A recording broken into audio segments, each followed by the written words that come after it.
यदि आप इस चैनल में नए हैं तो सब्सक्राइब का बटन दबाना न भूलें और सब्सक्राइब के बटन के बगल में जो घंटी पड़ी है उसे भी दबा दें। सब लोगों को यीशु सहाय। आज मैं बिब्लिकल मैटर हमारा चैनल है, उसके अंतर्गत हम आज एक विशेष प्रोग्राम लेकर आए हैं। और ये है कि अभी हमारे न्यूज़पेपर्स में जैसे हमें देखने को मिलता है कि रांची में और अन्य स्थानों पर भी नए नए केस मिल रहे हैं और यहाँ तक कि प्रतिदिन बढ़ती जा रही है। आज का पेपर में हम देखते हैं हिंदुस्तान में कि 569 नए केस मिले आज से, और बढ़ेगी शक्ति इत्यादि, है ना। तो ये पैंडेमिक पीरियड में हमारे सब लोगों को बहुत तकलीफ़ होती है और इसका जो असर है वो सब लोगों के जीवन में बहुत कष्टदायक होता जा रहा है।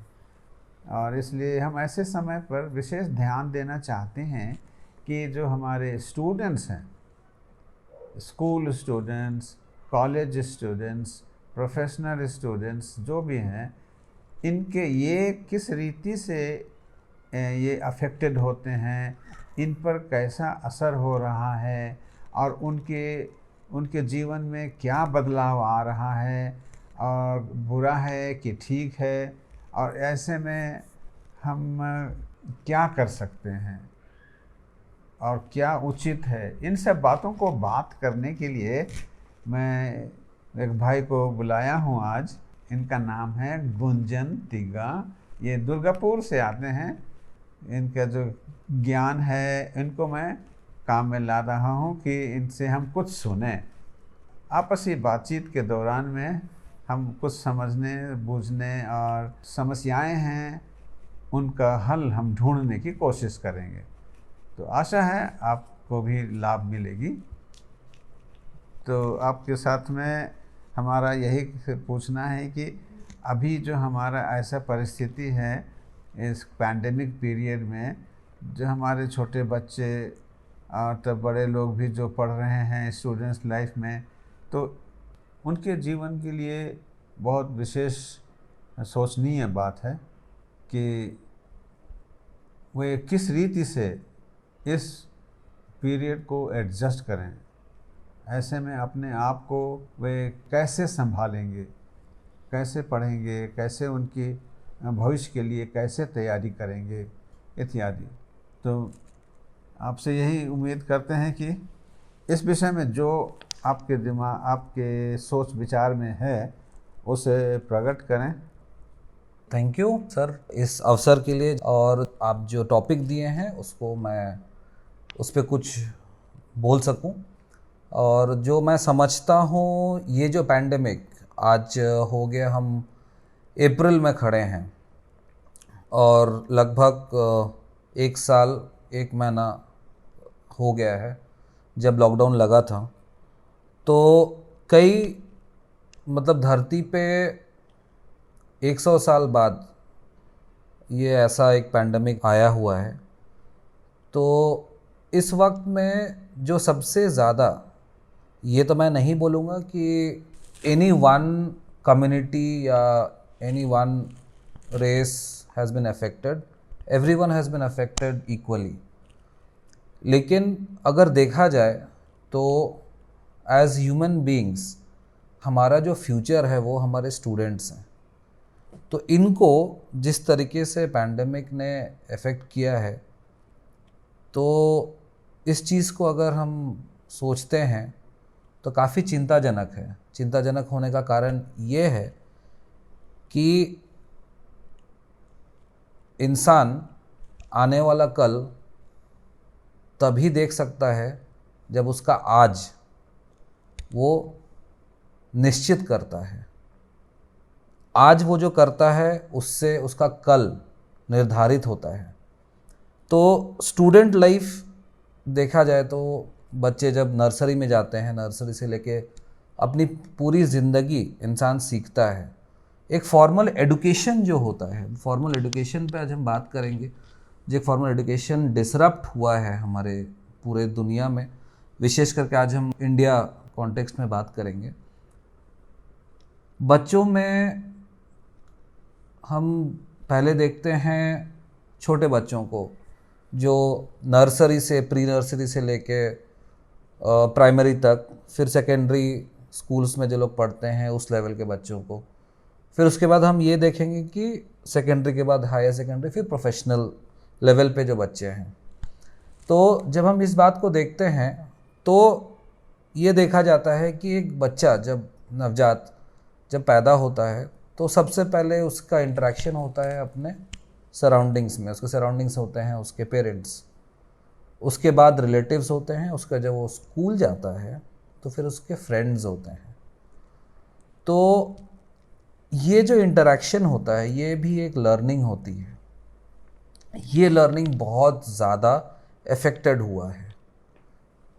पीयर लर्निंग बहुत ज़्यादा अफेक्टेड इसीलिए हुआ है क्योंकि जैसे पैंडेमिक हुआ, जैसे लॉकडाउन हुआ, जैसे कोरोना वायरस का इन्फेक्शन बढ़ा, तो ऑनलाइन क्लासेस, पहले तो स्कूल्स बंद हुए। लोगों को ये नहीं पता था पहले कि कितना दिन तक स्कूल बंद रहेगा। ऐसा नहीं हुआ था कि लॉकडाउन हुआ और ऑनलाइन क्लासेस शुरू हुए। लोगों ने सोचा अब खुलेगा स्कूल, अब खुलेगा स्कूल, अब हम जाएंगे विद्यालय, अब हम जाएंगे विश्वविद्यालय। बट ऐसा हुआ नहीं। धीरे धीरे धीरे करके जब हमें लगा कि नहीं अब स्कूल्स नहीं खुलेंगे, तब ऑनलाइन क्लासेस शुरू हो गए।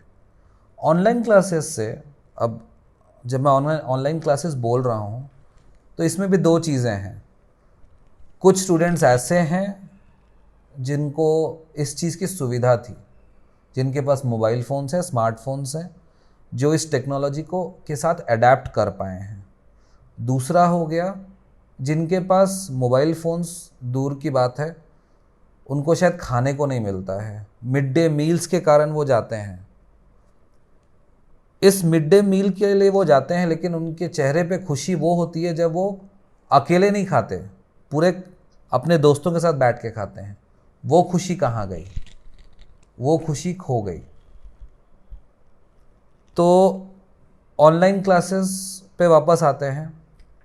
ऑनलाइन क्लासेस शुरू हुआ। नर्सरी के बच्चे को ऑनलाइन क्लासेस समझ में नहीं आएगा, लेकिन वो क्या करेगा? उसके लिए उसके पेरेंट्स उसके लिए खिलौना खरीद के दे सकते हैं। चैलेंज ये है कि खिलौना लाएंगे कहाँ से? लाना इसलिए मुश्किल है क्योंकि वो जो भी खरीद के लाएंगे उसमें भी तो कोरोना रहने का डर रहता है।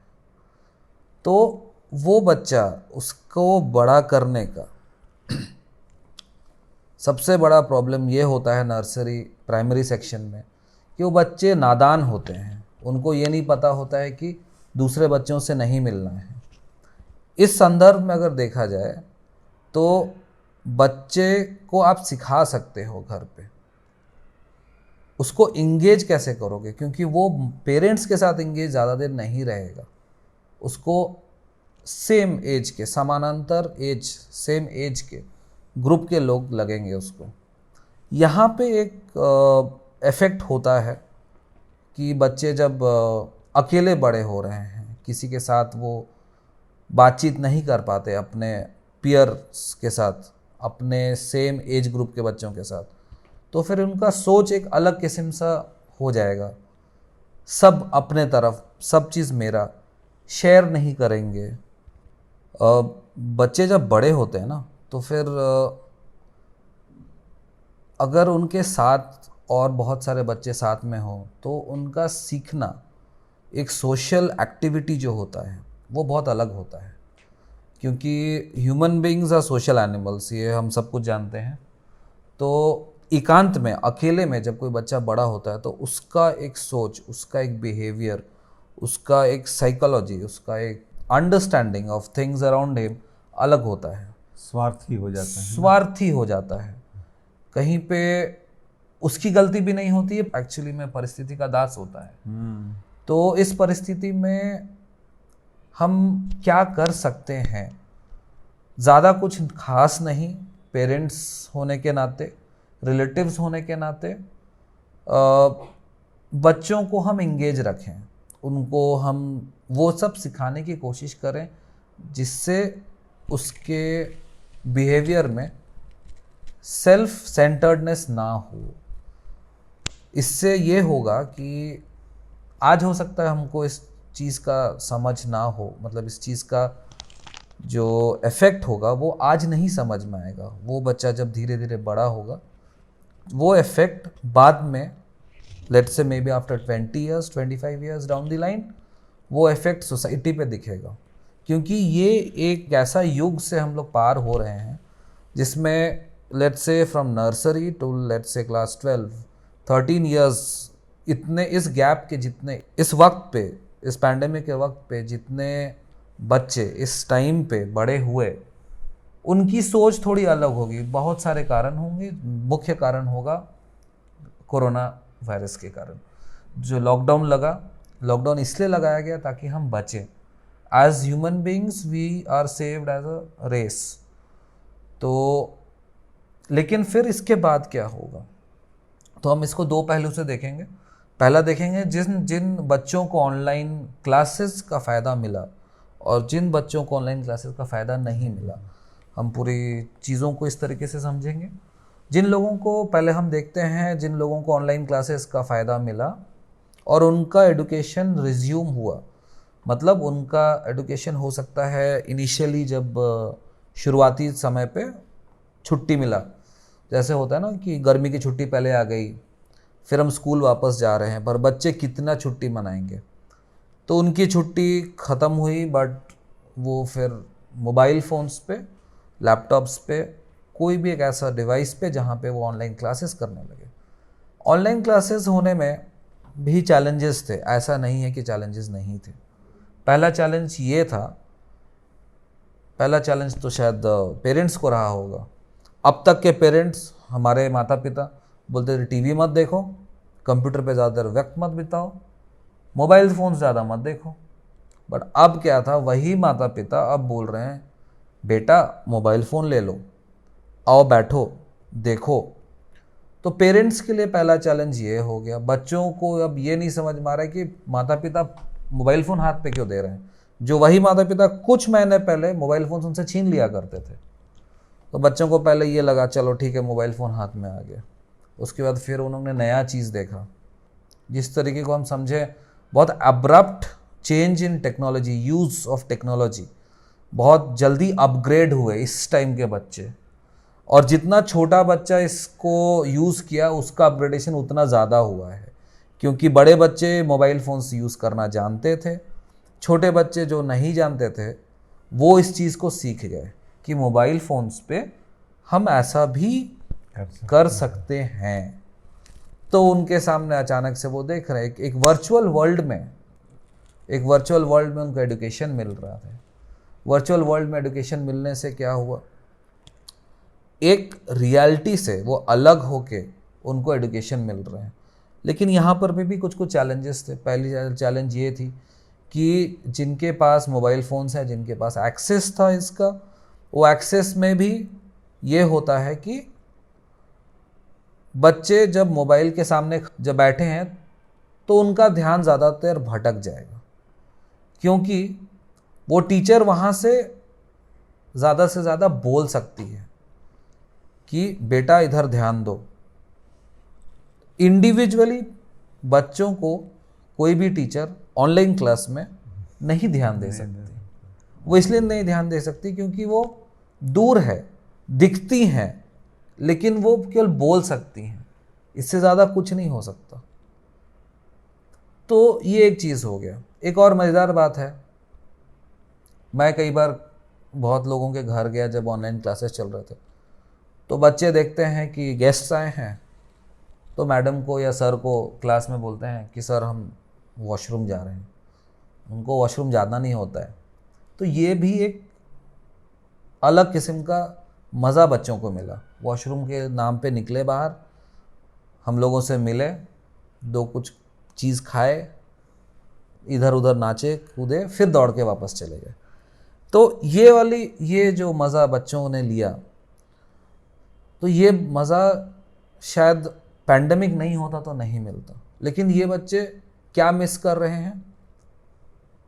जो मिस कर रहे हैं वो ये है कि क्लासरूम में बैठे हैं, टीचर वहाँ डांट सकती हैं, बोल सकती हैं, गार्जियन कॉल हो सकता है, ये चीज़ नहीं हो पाया। एक डिसिप्लिन जो हुआ था, क्लासरूम में बैठने का डिसिप्लिन, क्लास का यूनिफॉर्म पहन के हम बैठे हैं, स्कूल का यूनिफॉर्म पहन के हम बैठे हैं, और हमको पता है कि अगले 6 घंटे या 8 घंटे जितना देर हम स्कूल में रहेंगे, वो यूनिफॉर्म हमको उतारना नहीं है। तो इस तरीके से एक डिसिप्लिन जो एक क्लासरूम सेटअप में होता है, वो एक ऑनलाइन क्लासेस में ये दिस इज नॉट पॉसिबल। तो ये बच्चे ये पार्ट मिस कर जा रहे हैं, डिसिप्लिन पार्ट। दूसरी बात ये हो गई कि जब ऑनलाइन क्लासेस शुरू हुए तो जब बच्चों के साथ चैलेंजेस हुआ ऑनलाइन क्लासेस का, तो और 2 लोगों को प्रॉब्लम्स हुआ। एक हो गया बच्चों के पेरेंट्स को, दूसरे हो गए उनके टीचर्स को। क्योंकि हम मोबाइल तो ज़रूर देखते हैं, लेकिन वीडियो कॉलिंग भी शायद बहुत लोगों ने किया होगा, पेरेंट्स ने, टीचर्स ने, लेकिन उसको लेके 2 घंटा 3 घंटा बैठे रहे सामने, मोबाइल ऐसे लगा रहे, देखता रहे, पढ़ता रहे, उधर से टीचर कुछ बोल रही है, बच्चा इधर देख रहा है, उसके पेरेंट्स आ रहे हैं, उधर देख रहे हैं, बच्चे कितने देर रहेंगे इतना देर? तो उसमें चैलेंजेस ये हो गया सर कि बच्चों को वहाँ बैठाना, तो जो डिसिप्लिन स्कूल मतलब टीचर्स जो देते थे वो डिसिप्लिन अब पेरेंट्स डाल रहे हैं। अब दूसरी चीज़ ये हो गई कि जब टीचर्स अपने जगह से इस चीज़ को ट्रांसमिट कर रहे हैं, वो जहाँ पर भी हैं, हो सकता है वहाँ पे नेटवर्क इश्यूज हो जाए।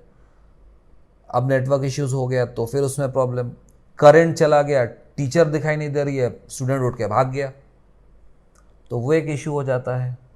तो ये सब चीज़ें बहुत प्रैक्टिकल ग्राउंड लेवल पे होती हैं।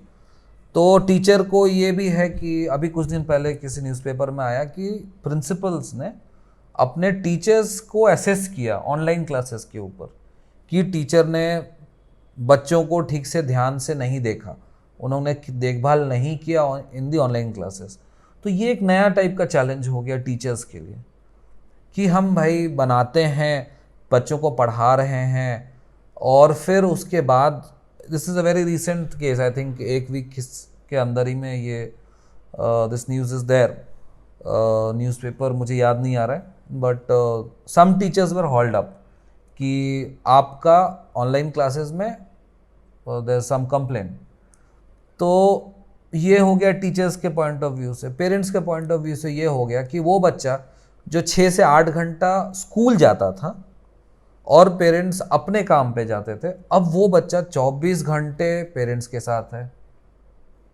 तो एक साइकोलॉजिकल एक चिड़चिड़ापन होता है, जैसा बोलते हैं ना, एक जगह पे अगर बर्तन बहुत होते हैं ना, बर्तन एक जगह होता है, थोड़ा आवाज़ करता है, तो बच्चा माँ बाबा जैसे भी रहे एक जगह पे है, थोड़ा चिड़चिड़ापन हो जाएगा, और बाहर नहीं निकल सकते थे बच्चे। तो अचानक से बच्चों को ये भी नहीं समझ में आ रहा है कि उनको बाहर क्यों निकलने से मना किया जा रहा है। उसका बेस्ट फ्रेंड घर के बगल में रहता है, उससे मिलने दिया नहीं जा रहा है, पेरेंट्स डर से बाहर निकल नहीं रहे हैं।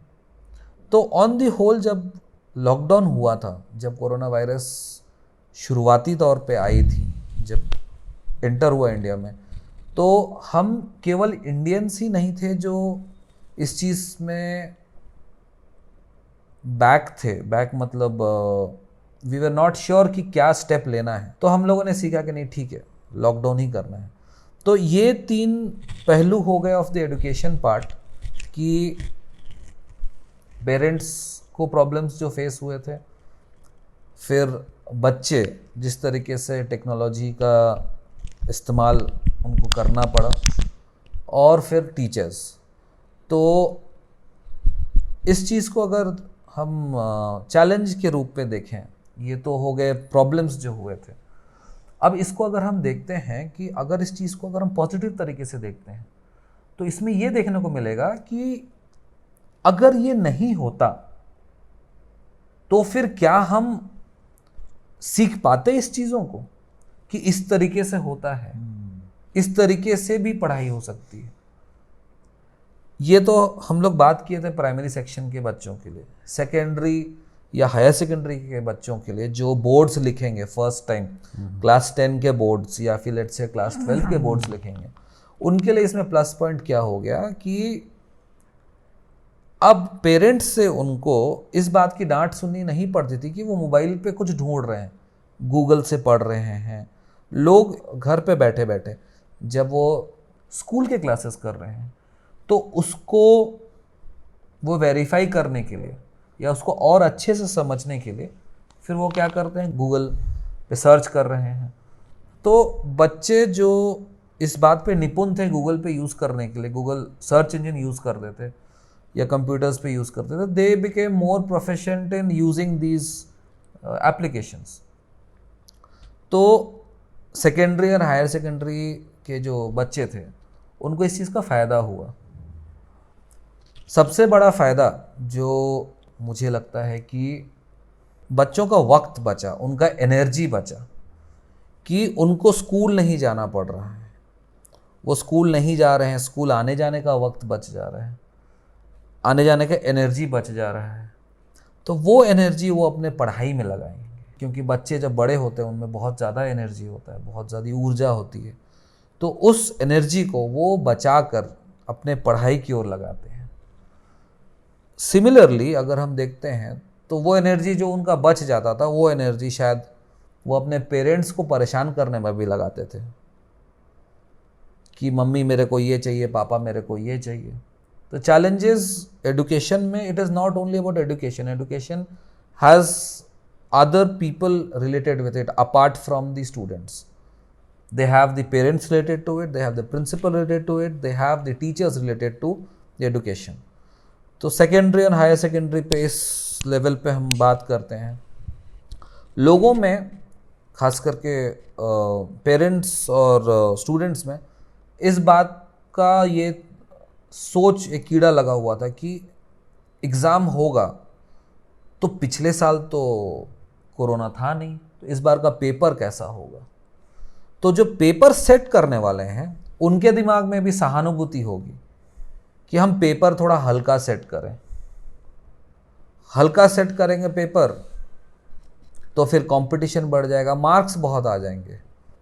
तो जो डिफरेंस हो सकता है एक अच्छे स्टूडेंट में और एक बहुत अच्छे स्टूडेंट में, वो फ़र्क नहीं समझ में आएगा, क्योंकि क्वेश्चंस जब इजी होते हैं तो फिर अच्छे स्टूडेंट में और वीक स्टूडेंट में फ़र्क निकालना थोड़ा मुश्किल हो जाता है। तो ये एक चीज़ है जो आने वाले वक्त में ये चीज़ दिखेगा सेकेंडरी और हायर सेकेंडरी के स्टूडेंट्स के बीच में, क्योंकि यही स्टूडेंट्स आगे जाके एक प्रोफेशनल लेवल पे अपनी ज़िंदगी व्यतीत करेंगे, प्रोफेशनल लेवल पे एंटरप्रेन्योर बनेंगे या फिर कहीं नौकरी करेंगे और ज़िंदगी में आगे बढ़ेंगे। जब ये बच्चे पढ़ लिख के आगे बढ़ते हैं और अपना पेट पालने के लिए कुछ ना कुछ करेंगे, जब वो कुछ ना कुछ करेंगे उसमें ये हम मानते हैं कि आइदर वो खुद का बिजनेस सेटअप करेंगे, में लेट्स से एन एंटरप्रेन्योर, और मे बी किसी कंपनी के लिए काम करेंगे, एक ऑर्गेनाइजेशन के लिए काम करेंगे। तो फिर प्रॉब्लम्स वहाँ पे अराइज करेंगे, क्योंकि क्या होगा, जैसे जैसे वक्त बढ़ रहा है, जैसे जैसे हमारी पीढ़ियाँ, जैसे जैसे मैनकाइंड आगे बढ़ रही है, टेक्नोलॉजिकल एडवांसमेंट हो रहा है। जो टेक्नोलॉजिकल एडवांसमेंट हो रहा है, उस एडवांसमेंट के साथ क्या हमारे एग्ज़ाम्स हमें तैयार कर रहे हैं उस एडवांसमेंट के लिए, ये उस जॉब मार्केट में जाके पता चलेगा। उस यूथ को आज नहीं पता चलेगा, उस यूथ को, उस बच्चे को आज से 20 साल बाद, आज से 15 साल बाद जब वो मार्केट में जाएगा तब उसको ये चीज़ पता चलेगा। इसलिए मेरा ये मानना है, ये सोच है कि जो पैंडेमिक में जो हम लोगों को वक्त मिला था, जो बच्चों को, जो पेरेंट्स को, उसमें दो चीज़ करना था, या आने वाले वक्त में भी हमको जो जो चीज़ करना है वो इसलिए करना है क्योंकि कोई इंसान इस धरती पे इतना अमीर नहीं है कि वो अपने ज़िंदगी में 1 सेकेंड बढ़ा सके। तो हम सब के पास 24 घंटा होता है एक दिन में। वो जो time is the biggest thing that we had and that we have today in ourselves, in our lives. तो हम जो स्टूडेंट्स इस वक्त को अच्छे तरीके से इस्तेमाल करें, अपने आप को अपग्रेड करें, क्योंकि सही वक्त को पहचानना सबसे बड़ी बात है। और सब चीज़ का वक्त होता है, सही वक्त पे सही जगह पे रहना से ही आदमी सक्सेसफुल होता है। ये हो गई उन लोगों के लिए बात जो लोग के पास टेक्नोलॉजी का प्लस पॉइंट था इस पैंडेमिक में। अब हम बात करेंगे उन स्टूडेंट्स के लिए जो सरकारी स्कूल्स में, माफ़ करिएगा जब मैं सरकारी स्कूल बोल रहा हूँ तो मैं सरकारी स्कूल को ख़राब नहीं बोल रहा हूँ, बट ऐसे स्कूलों को मैं इंक्लूड कर रहा हूँ जहाँ पर के बच्चे बहुत स्ट्रॉन्ग इकोनॉमिक बैकग्राउंड से नहीं आते हैं। तो यहाँ पे बच्चों को आइदर मिड डे मील मिल रहा है या नहीं मिल रहा है, वो हम बाद में बात करते हैं। बट ये देखा जाए कि बहुत सारे स्कूल्स ऐसे थे जिनको बंद करने पर वो ऑनलाइन क्लासेस नहीं कर पाते हैं। उनके हो सकता है teachers are ready, the principal is ready, but the school में जितने बच्चे आते हैं उनके पास शायद घर में फ़ोन ही नहीं है। गांव देहात में किसके पास फ़ोन है, स्मार्टफोन? अगर स्मार्टफोन है भी तो क्या उनको ये पता है कि कैसे यूज़ करना है? शायद बहुत बच्चे ऐसे होंगे जो मिड डे मील के लिए केवल आते रहे होंगे, तो उनको क्या स्मार्टफोन, उनको क्या नॉर्मल बार फोन, उनके लिए मिड डे मील ही बड़ा था। आज अगर पैंडेमिक में ये मिड डे मील भी बंद हो गया तो बच्चों का नरिशमेंट खराब हो गया, उनको नरिशमेंट नहीं मिल रहा है। ऐसे भी केसेस देखे गए हैं जब बच्चों को अंडा मिलता था तो बचा लेते थे। क्यों बचाते थे? बोलते थे कि सर ये अंडा मैं अपने छोटे भाई के लिए ले जा रही हूँ, उसको अंडा बहुत पसंद है, आज उसका तबीयत खराब हो, वो नहीं आ पाया।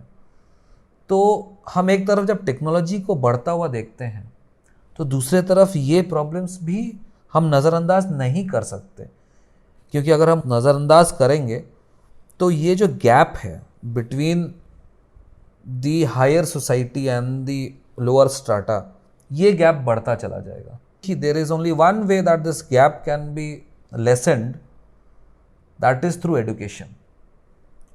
तो इस एडुकेशन को जब हम इस पार्ट से देखते हैं, जहाँ इस साइड से देखते हैं जहाँ technologically they are not equipped, तो यहाँ पे कई स्कूल्स मुझे पता है जिन्होंने अपने कुछ स्टूडेंट्स को बुलाकर टैब दे दिया कि आप जाओ घर पे इसको यूज़ करो। तो they are I think much more lucky I guess, because if they are lucky this ways कि बाकी बच्चे अगर कर पा रहे हैं, टैब यूज़ कर पा रहे हैं या मोबाइल फ़ोन्स यूज़ कर पा रहे हैं, इनको भी ये एक अवसर मिला। लेकिन सब इतने लकी नहीं होते हैं। तो ये बच्चे जो टेक्नोलॉजी नहीं यूज़ कर पाए वो अपने पेरेंट्स के साथ हैं। ये जो एक चैलेंज है, ये चैलेंज केवल स्टूडेंट्स तक ही सीमित नहीं रहता है, वो शुरू होती है उन लोगों के लिए भी जो माइग्रेंट वर्कर्स थे। हम लोग सबको पता है किस तरीके से अलग अलग राज्यों से, अलग अलग सिटीज़ से माइग्रेंट वर्कर्स अपने बच्चों को लेकर वापस अपने गांव जा रहे थे, अपना खुद का देश वापस जा रहे थे, अपने खुद की मिट्टी के पास। इसलिए जा रहे थे क्योंकि उनको नहीं पता था कि क्या होने वाला है, क्योंकि वो जहाँ काम कर रहे थे उन्होंने उनको भगा दिया, उनको काम से निकाल दिया। शायद उनके बच्चे स्कूल ना भी जा रहे हों, और अगर जा भी रहे हों तो मिड डे मील के लिए भी जा रहे हों, वो भी बंद हो गया। तो आने वाला कल में शायद ये बच्चे भी बड़े होकर माइग्रेंट वर्कर्स ही रह जाएं। तो ये जो गैप हो गया, जो जिसके पास मोबाइल फ़ोन्स थे टेक्नोलॉजी का एडवांसमेंट उनका फ़ायदा मिला, ये आगे बढ़ गए। और जो बच्चों को ये नहीं मिला, वो पढ़े लिखे तो ज़रूर, लेकिन फिर क्या वो पढ़ाई इतनी कारगर थी कि वो आगे बढ़कर अपने इकोनॉमिक स्थिति को कुछ बेहतर कर पाए? ये एक बहुत बड़ा सवाल है जिसका जवाब शायद वक्त ही दे पाएगा कि आने वाले कल में सोसाइटी में किस तरीके से ये जो डिवाइड है, ये डिवाइड हटेगा। ऑनलाइन क्लासेस पे मैं वापस आऊँगा एक बार। बहुत सारे क्लासेस लोगों ने यूज़ किया apart from the schools. Massive open online courses, MOOC बोला जाता है, जिसको गूगल टाइप के एक सर्च इंजन एक बना हुआ है classcentral.com।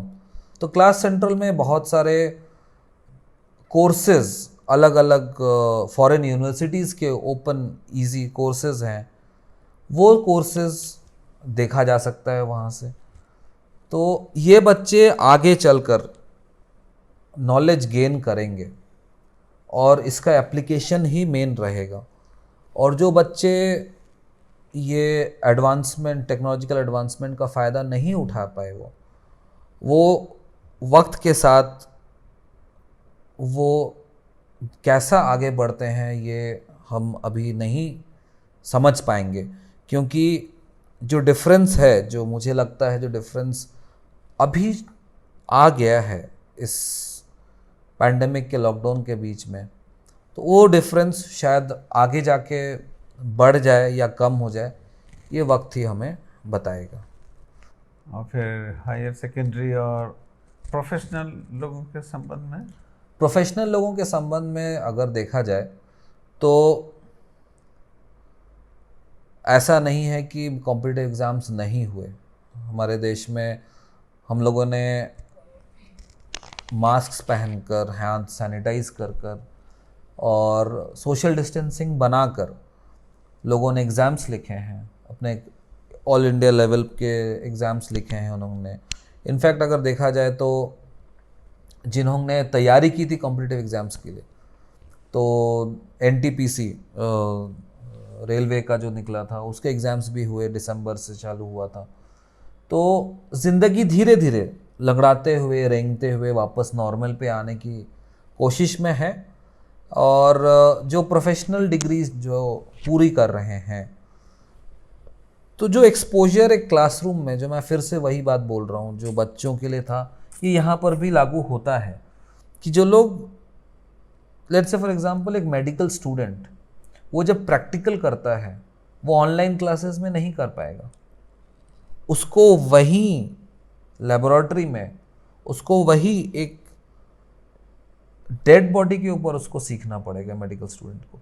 एक इंजीनियर को किस तरीके से, लेट्स से मैकेनिकल इंजीनियर, वो ऑनलाइन क्लासेस में थ्योरी सीख सकता है, लेकिन उसको एक वर्कशॉप जाना पड़ेगा ये जानने के लिए कि एक मैकेनिकल डिवाइस कैसे उसको बनाना है, एक इलेक्ट्रिकल इंजीनियर। तो ये सब चैलेंजेस रहेंगे। प्रॉब्लम यहाँ पे नहीं है, प्रॉब्लम इस बात पे है कि ये जब पास आउट करेंगे तो इनका सामना होगा जॉब मार्केट में उन लोगों के साथ जो एक्सपीरियंस्ड हैं, जिनका थ्योरी भी उनसे पहले का है, प्रैक्टिकल उनका नॉलेज इनसे काफ़ी बेहतर है। तो जॉब मार्केट में उनका वहाँ पे सामना होगा, तो वहाँ पे बहुत ज़्यादा कंपटीशन होगा। तो इस कंपटीशन को अगर हम देखें कि किस तरीके से ओवरकम करें, तो अनलेस एंड अनटिल किसी का थ्योरी अच्छा नहीं होता है तो उसका प्रैक्टिकल ज़्यादातर केसेस में देखा गया है कि अच्छा नहीं ही होगा। ज़रूरी नहीं है ये नॉर्मल हो, ये नॉर्म हो, ये ज़रूरी नहीं है। एक्सेप्शनल केसेस होते हैं, क्योंकि थ्योरी जब अप्लाई होता है प्रैक्टिकल में, तभी वो कोर्स पूरा का पूरा, वो स्टूडेंट पूरा तैयार होकर बाहर निकलता है। क्योंकि जो हम सीखते हैं उसको अप्लाई करते हैं। Application is more important. क्योंकि life is all about the art, about how we apply things that we know in life. क्योंकि हम सीखते बहुत चीज़ें, एप्लीकेशन करना ज़रूरी है। तो ये एक चैलेंज है, जो चैलेंज धीरे धीरे, जो मैंने पहले भी बोला, वक्त के साथ ये चैलेंज फेस करना होगा। इसको कैसे ओवरकम करना है, the only thing that we have in our hand, exposure तो नहीं है हमारे पास प्रैक्टिकल का। दूसरा है किसी और के प्रैक्टिकल से सीखना। जब मैं ये बात बोल रहा हूँ तो शायद आपको अचंभा लग रहा होगा। यूट्यूब में बहुत सारे प्रैक्टिकल चीज़ें देखने को मिलेंगी। तो ये जो प्रैक्टिकल चीज़ें हैं, हो सकता है थ्योरी के साथ बराबर नहीं मैच करे, बट डेफिनेटली कहीं ना कहीं कुछ ना कुछ तो सीखेगा। जो केवल थ्योरी सीखेगा, उसके कंपैरिजन में उसने अगर यूट्यूब में कुछ सीख भी लिया, देख भी लिया, लेट्स से फॉर एग्जांपल, मैं प्रोफेशनल में भी नहीं जा रहा, मैं सिंपल सा बात बोल रहा हूँ कि हम सब कुछ जानते हैं कि तैरना कैसा है, तैरते कैसे हैं, लेकिन जब तक हम पानी में नहीं घुसेंगे हम तैरना नहीं सीखेंगे। जो हम जानते हैं थ्योरी में, उसको हम वहाँ नहीं कर पाएंगे। वो हम यूट्यूब में देख सकते हैं। ये एक चीज़ हो गया। साइकिल कैसे करना है हम जानते हैं, थ्योरी में हम बता सकते हैं, लेकिन फिर वो जब तक खुद नहीं करेंगे वो अप्लाई नहीं होगा। बहुत सारे यूट्यूब में how to drive a car दिखाया जाता है, लेकिन फिर जब तक हम खुद इंजन स्टार्ट नहीं करते, क्लच, ब्रेक, एक्सीलेटर पे पैर नहीं डालते, खुद से नहीं बदल गियर्स, तो हमें अंदाज़ा नहीं होगा किस तरीके से चलना है।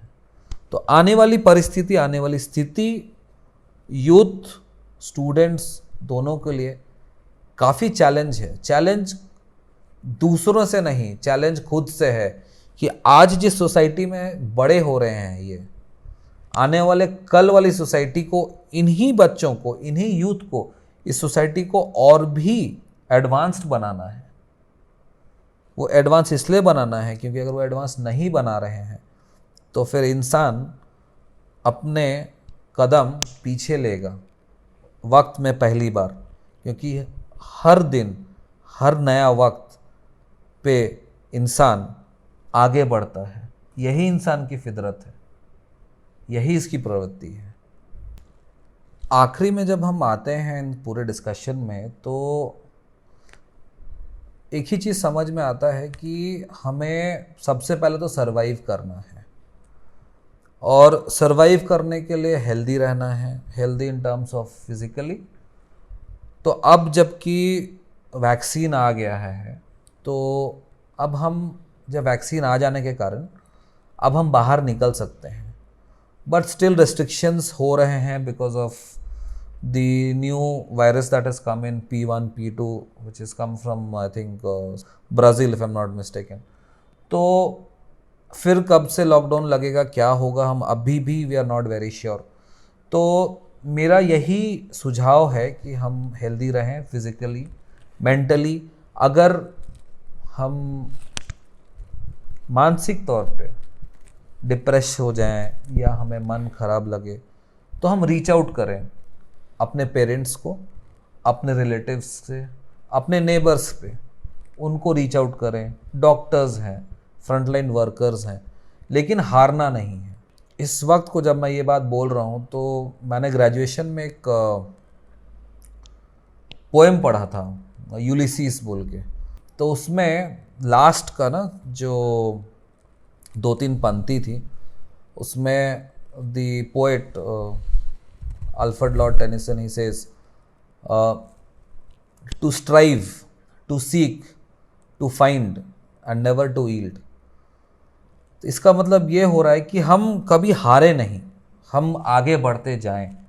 टू स्ट्राइव, लड़ना है, टू सीक, खोजना है,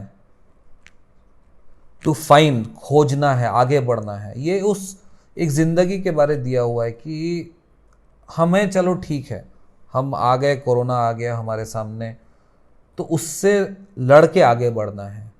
और ये जो वर्ड है, ये जो सेंटेंस है, this encompasses the entire spirit of Mankind actually. So that's it from my side, and thank you for giving me the opportunity to present my views in front of you. आशा करता हूँ मैंने जो बोला आप लोगों को अच्छा लगा, और कुछ गलत कहा तो मुझे ज़रूर माफ़ करिएगा। थैंक यू मेरी। तो आज हम भाई गुंजंटिका को बहुत धन्यवाद देते हैं। ये तो पहले से हम तैयार करके, बहुत तैयारी करके नहीं आ सके, परंतु फिर भी जितनी बातें निकली और जो पॉइंट्स हमारे सामने दिए वो सचमुच में बहुत सोचनीय हैं, और हमें उसके लिए तैयारी करना है कि हम कैसे जीवन में हम कैसे संभल सकेंगे। मेरी तरफ से बिब्लिकल मैटर के तरफ से हम एक दो बात यही कहेंगे कि हम केवल शरीर और मानसिक रूप से ही नहीं, परंतु हम आत्मिक रूप से भी हमको तैयारी करना है, क्योंकि जब शारीरिक रास्ता और मानसिक रास्ता जब समाप्त हो जाता है, एक ही बचता है, वो हमारा आत्मा।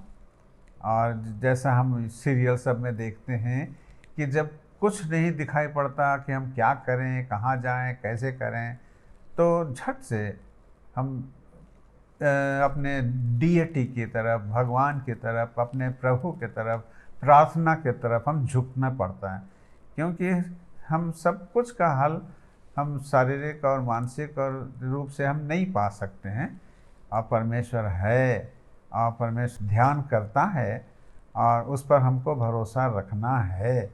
और इस रीति से उसने हमको जो सीखने का अवसर दिया, जो परिस्थिति उसने दी है, इन सब परिस्थितियों के बीच में वो हमारे साथ है और हमारी देखभाल करता है।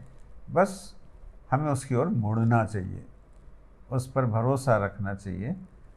तो मैं इतने ही बोल करके मैं फिर एक बार धन्यवाद देता हूँ। थैंक यू, और thank you very much Indeed. Thanks a lot, welcome. सबको नमस्कार।